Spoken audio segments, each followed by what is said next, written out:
চলো বন্ধুরা, আমার ভেন্ডির টক ঝালটা কেমন হলো তোমাদের দিকে দেখাচ্ছি। এই দেখো, ভেন্ডির টক ঝালটা খুব সুন্দরভাবে সিদ্ধ হয়ে গেছে। আর আমি এই ভেন্ডির টক ঝালে কি কি দিয়েছি তোমাদের সাথে সেটাই বলছি, শুনতে থাকো। আমি প্রথমে কড়াই একটু তেল দিয়েছি। তেল দেওয়ার পর একটা তেজপাতা, একটা গোটা শুকনো লঙ্কা, 5 ফোঁটান আর গোটা জিরা দিয়েছি।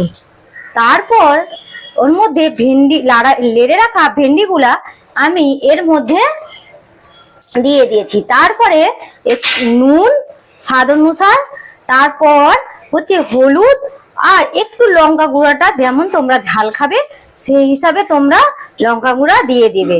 তারপর দেওয়ার পর একটু আবার নাড়াচাড়া করে তারপরে আমি তোমাদেরকে রাসের বাদ বলছি। আমি এখানে টক ঝালটা কি দিয়ে করছি, আমি যে কাসন্দি করে রেখেছিলাম সেই কাসন্দিটাকে দিয়েছি এর উপরে। তোমরা চাইলে আমসুটা দিতে পারো, কেউ তেঁতুল দেয়, আর আমি দিয়েছি এখানে কাসন্দিটাকে অ্যাড করেছি।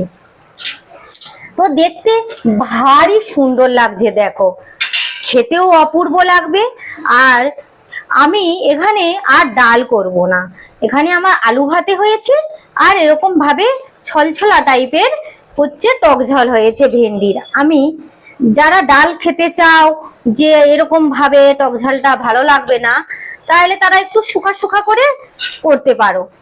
দেখতে পাচ্ছ, আমার তো মনে হয় এরকম ভাবে একটু রস রস করে রাখলেই খেতে দুর্দান্ত লাগবে। ভিডিওটা কেমন লাগলো লাইক কমেন্ট করতে একদম ভুলো না।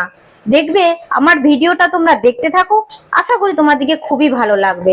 আর এখানে ভাত হয়ে গেল। চলো, এই দেখো আমি পাত্রের মধ্যে ঢেলে রেখেছি, কত সুন্দর লাগছে তোমরাই বলো, ভালো লাগছে না?